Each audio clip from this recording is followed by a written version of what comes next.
오늘은 구속신앙 이런 제목으로 함께 은혜를 받고자 합니다. 2010년 8월 5일 날 저 남미 칠레에서 산호세 구리 광산 붕괴 사건이 일어났습니다. 아주 큰 사건이었습니다. 지하 700m 갱도에 갇힌 33명의 광부들, 그들의 목숨이 경각에 달렸습니다. 매몰된 지 17일 동안 계속해서 구조 작업을 하고 생사를 확인하기 위해서 깊이 들이를 내렸습니다. 그런데 17일째 되는 날 그 드릴 끝에 올라온 쪽지가 하나 달려왔어요. 우리는 살아 있습니다. 우리를 구출해 주십시오. 그 쪽지를 보고 구조반들이 힘을 얻어서 정말 최선을 다해서 구조 작업을 했습니다. 매몰된 지 69일 만인 2010년 10월 13일 33명 전원 구조가 됐습니다. 마지막으로 구조돼서 나올 때에 온 세계 시청자들이 박수를 치면서 꼭 자기 가족이 살아나오는 것 같은 그런 감격을 가지고 박수를 보낸 적이 있습니다. 이와 같이 큰 사고, 사건이 있으면 그 피해자들 마음속에 한마디만 하라면 살려주세요 이 말입니다. 소원이 무엇인가 물으면 살려달라는 거예요. 우리를 구원해달라는 겁니다. 개인도 마찬가지고 여러 사람도 마찬가지고 살려주십시오. 건져주십시오. 그 절박함과 그 절실한 외침을 알고 외부에서 그들을 구출합니다. 구조합니다. 참 그들을 구출하기까지의 그 구조반이 얼마나 작업을 세밀하게 하고 또 신경을 썼겠습니까? 이 외부의 도움으로 구출하고 이 구조되는 것은 우리 기독교 신앙적으로 말하면 바로 그것이 구속이요 구원인 것입니다. 하나님이 우리를 구원하시고 하나님이 우리를 구출해 내시는 것도 비슷한 그런 모양새 아니겠습니까? 하나님이 세상을 이처럼 사랑하사 독생자로 오셔가지고 우리를 구원해 주시는 것이죠. 우리 인간 역사 속에도 이와 같이 큰 붕괴 사고가 있었습니다. 성경에 그 붕괴 사건이 나옵니다. 1장과 2장에는 천지를 창조하고 사람을 창조하신 이야기가 아름답게 펼쳐집니다. 하나님 보시기에 심히 좋았더라고 결론을 맺고 있어요. 하나님 보시기에 심히 좋은 세상을 창조하셨지만 창세기 3장 딱 펼치고 읽으면은 그때부터 이상한 사건이 일어납니다. 그 붕괴 사건이 일어납니다. 간교한 뱀이 사람을 유혹하는 소리가 있고 그 유혹하는 소리를 듣고 마음이 혹해가지고 범죄하는 인간의 어리석은 모습이 3장에 나타납니다. 범죄한 인간들은 그때부터 마음에 두려움이 엄습합니다. 하나님 만나기가 두렵습니다. 하나님의 소리를 듣고 숨어버립니다. 도피하고 숨어 지내는 그런 모습, 하나님께서 저주를 내립니다. 사탄에게 또 우리 인간에게 저주를 내립니다. 그 저주라는 말이 나와요. 원수 관계가 형성이 됩니다. 원수라고 하는 단어가 창세기 3장에 등장하게 됩니다. 고통과 수고가 나옵니다. 그리고 가시와 엉겅퀴가 나옵니다. 인간 사는 세상이 가시와 엉겅퀴가 무성하고 그 이마에 땀을 흘려야만이 먹을 것을 생산할 수 있는 인생 고통이 선고가 되고 너는 흙이니 흙으로 돌아갈지니라 죽음이 선고됩니다. 그러므로 창세기 1장 2장에서 하나님 보시기에 심히 좋았던 그 세상은 마침내 죽음에 이르게 됩니다. 창세기 3장 이후부터의 인간 역사는 에덴에서 추방된 인간 역사라고 할 수 있습니다. 에덴은 낙원이죠. 그 낙원은 사람에게 가장 좋은 환경입니다. 아직까지 죄도 없고 그러므로 마음껏 임의대로 먹을 수 있는 그 에덴 동산입니다. 그 에덴 동산에서 추방된 것이 바로 우리 인간의 슬픈 역사입니다. 창세기 3장 23절과 24절에 보면 야훼 하나님이 에덴 동산에서 그를 내보내어 그의 근원이 된 땅을 갈게 하시니라. 이같이 하나님이 그 사람을 쫓아내시고 에덴 동산 동쪽에 그룹들과 두루 도는 불칼을 두어 생명나무의 길을 지키게 하시니라. 이렇게 3장은 끝이 나고 있습니다. 지키게 하시니라. 무엇을 지킵니까? 생명나무 길 지키고 있습니다. 들어오지 말라 이거죠. 너희들은 영생 얻는 생명나무 실과 먹을 자격이 없다는 겁니다. 그럼 차단세 뿌립니다. 그 불칼을 들고 있는 천사들이 지킨다 그랬어요. 추방된 인간 역사는 이와 같이 하나님과 단절되고 에덴 동산과 단절된 에덴의 동산에서 살게 되었다 하는 것을 성경이 가르쳐주고 있습니다. 그러나 이와 같은 죽음의 사건, 이와 같은 붕괴 사건 속에도 하나님께서는 구속의 복음을 계시해 주셨어요. 진노 중에도 긍휼을 잃지 아니하시는 하나님, 화가 머리 끝까지 나도 사랑과 구원을 계획하시고 그것을 그들에게 씨앗과 같이 계시해 주고 계신 좋으신 하나님 이야기가 또한 등장합니다. 유혹의 주체가 되는 사탄, 그 뱀에게 하나님이 저주를 내리는 말씀 속에 우리 인간의 희망이 거기에 담겨 있습니다.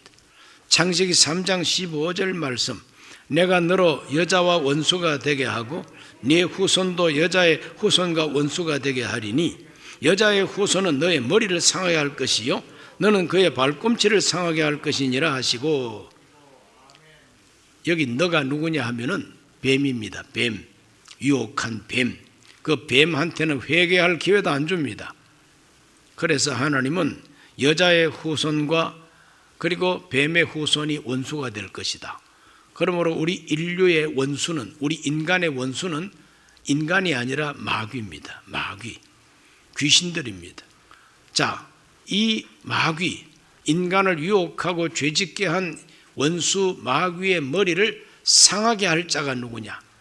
상하게 한다는 것은 죽인다는 뜻입니다. 멸망시킨다는 뜻입니다.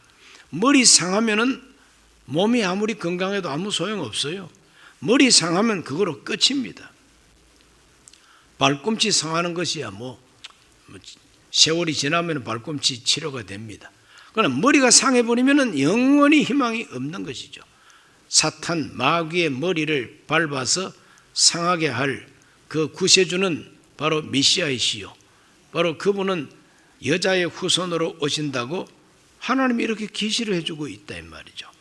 그러므로 아담은 이 예언의 말씀을 곁에서 딱 듣고, 옳지, 우리가 하나님께 범죄하고 죽게 생겼는데 우리가 다시 살기 위해서는 여자의 후손이 와야 되겠구나. 그러므로 여자의 후손은 여자가 아기를 낳아야 올 거 아닙니까? 그러므로 자기 아내를 딱 쳐다보니까 선악과를 먼저 따먹은 것 때문에 뒤통수를 때리고 싶지만, 그러나 이 여자가 살아야 내가 산다는 거죠. 이 여자가 살아야 저 원수 마귀 뱀의 머리를 밟아 상할 자가 온다는 거 아닙니까? 그러므로 자기 아내 이름을 하와라고 지었다고 성경이 말합니다. 아담이 자기 아내 이름을 하와라고 지었어요. 그런데 하와라는 그 이름 뜻이 뭐냐? 생명이라는 뜻입니다. 생명. 왜 자기 아내 이름을 생명이라고 지었습니까? 내 아내가 아기를 낳아야 그 가운데서 뱀의 머리를 상할 자가 온다는 겁니다. 희망이죠. 그 자기 아내의 출산의 희망을 두고 이와 같이 이름을 생명이라고 지은 겁니다. 원수의 머리를 상하게 할 메시아, 결정적인 승리자, 생명을 다시 가져올 자, 그러므로 여인의 후손을 기다리는 믿음, 기다리는 신앙, 바로 그것이 구속신앙인 것입니다. 구속신앙은 예수님 오시고 이후에 생겨난 새로운 신앙이 아닙니다. 창세기 3장 15절에 아담이 가졌던 그 희망, 바로 그것이 우리에게 구속신앙이 되는 겁니다. 자기 아내 이름을 생명이라고 지었다. 그러므로 생명, 다시 살아날 수 있다. 하나님께로부터 다시 구원받을 수 있다고 하는 희망을 가지게 되는 것이죠. 보라 처녀가 잉타하여 아들 낳을 것이요 그 이름을 임마누엘이라 하리라. 자, 이렇게 하나님은 여인의 후손에 대한 예언의 말씀을 창세기 3장 15절에서 주시고, 그 다음부터 하나님께서는 바로 그 여인의 후손을 이 땅 위에 보낼 계획을 세우시고 처녀가 아기를 낳을 것이라고 하는 예언도 주시고, 마침내 우리 하나님께서는 예수 그리스도가 세상에 오시게 합니다. 갈라디아 4장 4절과 5절입니다. 때가 참에 하나님이 그 아들을 보내사 여자에게서 나게 하시고 율법 아래 나게 하신 것은 율법 아래 있는 자들을 속량하시고 우리로 아들의 명분을 얻게 하려 하심이라 그랬어요. 때가 참에 하나님께서 여인의 후손을 이 세상에 결정적으로 보낼 때가 차니까 하나님은 마리아를 통해서 독생자 예수님을 보내셨다는 것입니다. 이와 같이 하나님은 구속의 복음을 계시해 주시고 계시하신 그 복음대로 때가 참에 여인을 통해서 하나님은 자기의 독생자를 보내셨다고 성경이 증언하고 있는 겁니다. 하나님은 우리를 건져내시고 하나님은 우리를 구원하시는 하나님이시다. 그러므로 그 하나님께 희망을 두고 그 하나님이 약속하신 것을 기다리는 신앙이 바로 구속신앙이라는 것입니다. 올해 우리 순복음 강북교회 모든 성도들은 자기 건축이 제1 목표입니다. 우리가 어떠한 크리스찬이 되어야 되느냐? 지난 주일날은 창조신앙을 제가 말씀드렸어요. 천지 우주 만물은 하나님이 창조하셨다. 하나님이 주인이시다. 멋있게 지으셨다. 지금도 창조는 계속되고 있다. 이러한 가장 적극적인 태도를 가지고 살아야 될 것이고, 오늘은 구속신앙입니다. 이 구속신앙을 확실하게 가지는 우리 모든 교인들이 되시기를 바랍니다. 하나님께 희망을 두고 그 하나님은 나를 구원하신다는 소망을 분명히 가지고 기다리는 것입니다. 두 번째로 우리 하나님은 이 구속의 거룩한 복음을 구체적으로 경험하게 해주셨어요. 구속의 은혜를 체험하게 해주신 하나님, 이것이 바로 구약시대 역사입니다. 구약 성경에 나오는 이 역사 속에 하나님은 약속하신 그 구속을 체험하게 해주세요. 어떻게 체험합니까? 노아 시대에 하나님이 화가 나셔가지고 온 세상을 물로 심판하기로 결정하셔가지고 40일 동안 주야에 폭우가 쏟아지고 땅에서 솟구치고 모든 산들이 다 물에 잠겨버렸다 그랬어요. 그럼 물로 심판하시는 그때 하나님은 노아와 그 가족들을 건져내십니다. 창세기 7장 1절에 보면은 야훼께서 노아에게 이르시되 너와 내 온 집은 방주로 들어가라. 이 세대에서 네가 내 앞에 의로움을 내가 보았음이니라. 하나님은 노아와 그 가족들을 홍수 심판에서 구원하셨습니다. 그 생명을 보존해 주셨습니다. 방주 속으로 들어가라고 말합니다. 이렇게 해서 하나님은 구속의 은혜를 체험하게 해주셨다는 거죠.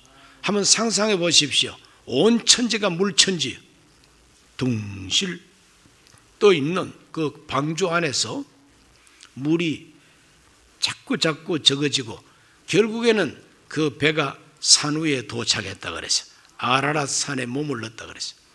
점점 물이 더 많이 빠지고 거기에 까마귀와 비둘기가 나가서 살펴보더니 까마귀는 온데간데 없어지고 비둘기가 물고 온 무화과나무 이파리를 보고 드디어 새싹이 났구나.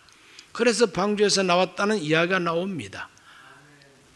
얼마나 새롭고 얼마나 놀라운 정말 새하늘과 새 땅이죠. 온 천지가 물천지였는데 나오고 보니까 아름다운 봄날이요. 그러므로 하나님께서 이와 같이 노아와 가족들에게 하나님의 구원을 경험하게 해주시는 것이죠. 아브라함 후손들이 결국에는 애굽에서 종노릇하게 됐죠. 노예 생활하는 이 이스라엘 사람들에게 하나님은 모세를 보내가지고 그들을 건져내시고 구출해 내셨습니다. 그때 모세가 가서 외쳤던 메시지가 뭐냐 하면은 출애굽기 6장 6절로 7절입니다. 그러므로 이스라엘 자손에게 말하기를 나는 야훼라 내가 애굽 사람의 무거운 짐 밑에서 너희를 빼내어 그들의 노역에서 너희를 건지며 편팔과 여러 큰 심판들로서 너희를 속량하여 너희를 내 백성으로 삼고 나는 너희 하나님이 되리니 나는 애굽 사람의 무거운 짐 밑에서 너희를 빼낸 너희 하나님 야훼인 줄 너희가 알지라. 하나님은 이스라엘 백성들 노예 생활하는 데서 빼내셨다고 말합니다. 나는 너희를 빼낸 야훼라. 빼냈다고 하는 것이 출애굽이요, 빼냈다고 하는 것이 구원이요, 빼냈다는 것이 구출입니다. 땅 속에 경도 700m에 매몰된 광부들을 빼내는 겁니다. 이거 빼내는 거죠. 그러므로 저와 여러분도 하나님이 빼내신 사람이라는 걸 인식하게 되시기를 바랍니다. 하나님이 나를 빼내셨다. 어디에서? 세상에서 빼냈다. 하나님이 나를 지옥에서 빼내셨다. 하나님이 나를 저주에서 빼내셨다는 겁니다. 나는 이와 같이 하나님의 구원을 받았다. 이것이 영적으로 서로가 통합니다. 이스라엘 역사 속에 하나님은 구원의 하나님이시다. 빼내시는 하나님이다. 용서하시고 다시 그들에게 해방과 자유를 주시는 하나님, 여러 방면으로 체험하게 하셨습니다. 광야에서 배가 고파 죽을 지경에서 부르짖으니까 만나를 먹게 해주셨고, 목이 마르다고 부르짖으니까 생수를 마시게 해주셨고, 영양 보충 때문에 막 그냥 불평하고 기도하니까 하나님이 메추라기 새를 날려보내가지고 새고기를 시간 먹게 해주셨어요. 사람이 살 수 없는 땅입니다. 부르짖으니까 하나님이 구름기둥 불기둥으로 그들을 보호하시고 지켜주시는 것입니다. 그들이 가나안 정복 전쟁을 할 때도 부르짖으니까 이기게 해주시고, 사사시대에 정말 참 곡절이 많았죠. 사람은요 등 따숩고 배부르면 하나님을 버려요. 고통과 역경이 있을 때는 쫙 나를 건져주소서 하다가 이제는 살만하면 하나님 왜 이러십니까? 왜 이렇게 귀찮게 합니까? 이래가지고 하나님 귀찮다고 내버립니다. 이것이 우리 인간성. 그러므로 이스라엘 역사에 나타나는 이 모든 굴곡은 변화무쌍한 인간성을 보여주고 있는 것입니다. 그 이스라엘 백성들을 보고 아이고 저것들 또 넘어졌구나, 아이고 저것들 또 하나님 배신했구나 욕할 거 아닙니다. 내가 바로 그런 인간이라는 겁니다. 그럼에도 불구하고 부르짖고 회개하면 또 건져주시고 또 건져주신 것이 이스라엘 역사라는 것입니다. 이사야 43장 1절 말씀에 야곱아 너를 창조하신 야훼께서 지금 말씀하시느니라, 이스라엘아 너를 지으신 이가 말씀하시느니라, 너는 두려워하지 말라, 내가 너를 구속하였고 내가 너를 지명하여 불렀나니 너는 내 것이라. 하나님은 우리를 창조하셨을 뿐만 아니라 우리를 구속하셨습니다. 구속했다는 게 얽어매는 것이 아니라 나를 자유롭게 하기 위해서 대가를 지불했다는 말이 구속입니다. 하나님이 저와 여러분을 위해서 대가를 지불하셔서 우리를 구속하시고 지명하여 불러서 내 것이 되게 했다고 하나님 말합니다. 이것이 하나님의 구원이요, 이러한 구원 역사를 경험하고 역사 속에 쌓이고 쌓인 체험이 하나님의 구원 체험입니다. 하나님은 이스라엘을 영원히 버리지 아니하시고 또 구원해 주시고 또 구원해 주시고 계속 구원해 주시는 것을 경험한 이스라엘 백성들에게 어떠한 사상이 생겼느냐? 메시아 대망 사상이 생긴 겁니다. 우리 이스라엘 민족은 절대 하나님이 안 버린다, 구원자를 보내주신다. 그래서 하나님이 보내주시는 구세주를 기다리는 신앙이 바로 메시아 신앙이요, 그것이 바로 구속신앙인 것입니다. 오늘 저와 여러분 모두가 다 구속신앙을 확실하게 가지시길 바랍니다. 결코 하나님이 나를 버리지 아니하신다, 반드시 하나님이 나를 구원해 주신다, 내가 부르짖기만 하면 하나님 구원해 주신다, 내가 회개하면 용서해 주신다, 이런 믿음을 가지고 절망에 빠지지 말게 되시기를 바랍니다. 세 번째로 하나님은 구약 역사 속에 구원의 은혜를 체험하게 하시더니 신약 성경 읽어보면 그 구원을 완성하신 하나님이십니다.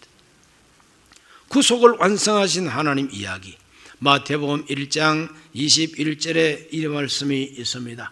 아들을 낳으리니 이름을 예수라 하라. 이는 그가 자기 백성을 그들의 죄에서 구원할 자이심이라 하니라. 이스라엘 역사 속에 하나님이 구원을 가져오신 것처럼 전 인류를 위해서 이제 하나님은 독자 예수 그리스도를 보내가지고 그 백성들을 죄에서 빼내시고 죄의 결과 지옥에서 빼내실 작정을 하시고 구세주를 보내주신 것이 예수 그리스도가 세상에 오신 것입니다. 마태복음 1장 22절과 23절에 이 모든 일이 된 것은 주께서 선지자로 하신 말씀을 이루려 하심이니 이르시되 보라 처녀가 잉태하여 아들을 낳을 것이요 그의 이름은 임마누엘이라 하리라 하셨으니 이를 번역한즉 하나님이 우리와 함께 계시다 함이라. 예수님이 세상 오신 것은 임마누엘입니다. 하나님이 우리와 함께 하기 위해서 오셨어요. 하나님이 뭐 힘센 천사를 보내가지고 야, 저 사람 빼내와 그렇게 심부름을 시킨 게 아닙니다. 하나님이 직접 세상에 오셔가지고 우리를 직접 건져내 주셨습니다. 이것이 바로 하나님의 구속이요 구원인 것입니다. 마태복음 20장 28절 말씀 읽어봅니다. 인자가 온 것은 섬김을 받으려 함이 아니라 도리어 섬기려 하고 자기 목숨을 많은 사람의 대속물로 주려 함이니라 그랬어요. 예수님이 세상 오신 것은 섬김을 받기 위해서 오신 것이 아니라 오히려 섬기려 하고 많은 사람의 대속물이 되기 위해서 오셨다. 대속물이 뭡니까? 구속을 위한 제물이 대속물입니다. 우리를 구원하기 위해서, 우리 죄에 대한 대가를 지불하기 위해서 독생자 예수 그리스도의 목숨값을 우리에게 내놓고 우리를 건져내신 분이 하나님이시다. 구속을 완성하신 하나님. 예수 그리스도가 대속물이 되셨는데 어떤 방식으로 대속물이 되셨느냐? 그건 바로 대신 죽으심으로, 대신 죽음으로. 고린도서 5장 14절과 15절에 그리스도의 사랑이 우리를 강권하시는도다.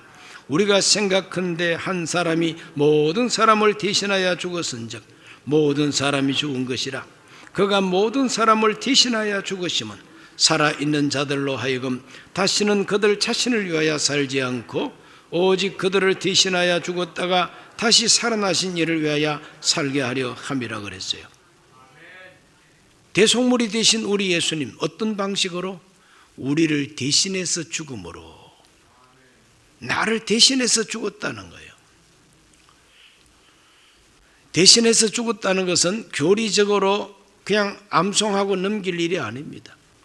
나를 대신해서 죽은 분이 계시다. 세상에 이럴 수가. 누가 나를 대신해서 죽습니까? 지금 우리가 큰 사고를 만나고 누가 나를 대신해서 죽으면 내가 산다고 합시다. 그럼 누가 나를 대신해서 죽어줄 사람이 있는지 한번 살펴보세요. 어머니도 아버지도 동생도 조카까지 일가 친척, 친구, 애인, 남편, 아내 다 둘러봐도 나를 대신해서 죽어줄 사람이 혹 있겠지만 정말 없습니다. 그런데 하나님이 독생자를 세상에 보내어 여자에게서 나게 하시고 나를 대신해서 죽었답니다. 아니, 나를 대신해서 죽을 필요가 있을까? 나를 대신해서 죽었다는 의미가 뭐냐? 그건 바로 우리를 죄에서 빼내기 위하여, 죄값을 갚아주기 위하여 대신 죽었다는 게 복음입니다. 내 모든 죄값을 다 갚기 위해서 예수님이 대신 죽었다는 게 구속이다 이 말이죠. 얼마나 귀한 일입니까? 고린도후서 5장 21절은 말합니다. 하나님이 죄를 알지도 못하신 이를 우리를 대신하여 죄로 삼으신 것은 우리로 하여금 그 안에서 하나님의 의가 되게 하려 하심이라. 죄를 알지도 못하신 예수님, 나를 대신해서 죄가 되게 하셨다. 놀라운 복음입니다.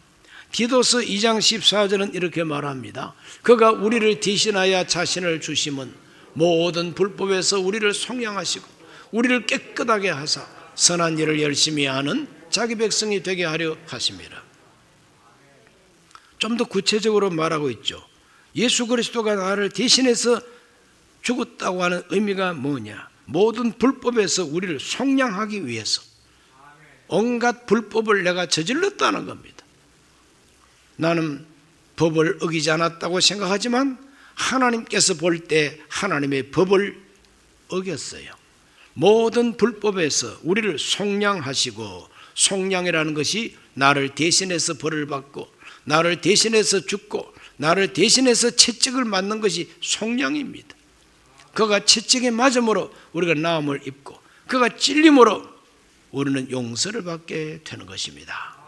이와 같은 방식으로 예수님께서 속량해 주셨습니다. 이것이 구원의 완성이요, 이것이 바로 구속의 완성이다, 이 말입니다. 에베소서 1장 7절에서는 이렇게 표현합니다. 우리는 그리스도 안에서 그의 은혜의 풍성함을 따라 그의 피로 말미암아 속량 곧 죄 사함을 받았느니라. 모든 죄를 용서받는 것이 구속이라는 것이죠. 모든 죄를 다 용서받는 게 구속입니다. 그 구속받는 것은 예수 그리스도의 피, 목숨, 나를 대신해서 죽으신 그리스도의 그 목숨 값으로 우리가 죄 사함을 받게 됐다고 하는 것이 복음이에요. 이거는 그냥 지식으로서의 교리가 아니라 체험입니다. 정말 진짜 그렇다는 걸 깨닫게 되면은 그냥 있을 수가 없지 않습니까? 그러므로 오늘 우리는 구속신앙에 대한 교리를 알자고 하는 것이 아니라 하나님이 나를 대신해서 독생자로 오셔가지고 나를 대신해서 죽으셨다는 걸 한 번 더 깊이 깨닫고 또 그걸 느낄 수 있는 은혜가 있으시기를 바랍니다. 존 뉴턴이라고 하는 사람은 노예선을 운영하는 선장이었습니다. 악독한 선장이었습니다. 사람을 사람 취급하지 않았습니다. 그런데 그 노예선이 폭풍을 만나서 파산하게 됐어요. 그 파산하는 배 안에서 어릴 적에 어머니 영향이 있어서 기도했습니다. 나를 살려달라고, 나를 구조해달라고. 하나님이 그를 살려주셨어요. 그때 그는 하나님의 살아계심과 그 하나님이 기도를 들어주시는 것과 어릴 때부터 들었던 그 복음이 사실인 것을 확인하게 됩니다. 이 복음이 그냥 들려온 소리가 아니라 이게 사실이었구나. 정말 하나님이 나 같은 죄인을 살려주시는구나. 그래서 찬송가 가사, 나 같은 죄인 살리신 주 은혜 고마워 하는 어메이징 그레이스라고 하는 이 찬송가 가사가 바로 그 목사님이 작사한 것입니다. 깨닫고, 그래서 노예 선장 포기하고 그때부터 신학 공부하고 목사가 된 것이죠. 오늘 우리들은 깨달음이 있어야만 됩니다. 정말 나 같은 죄인을 살리기 위하여 하나님이 독생자를 대신 죽이면서 나를 구출해 내셨다, 이것을 깨닫게 되시기를 주 이름으로 축원합니다.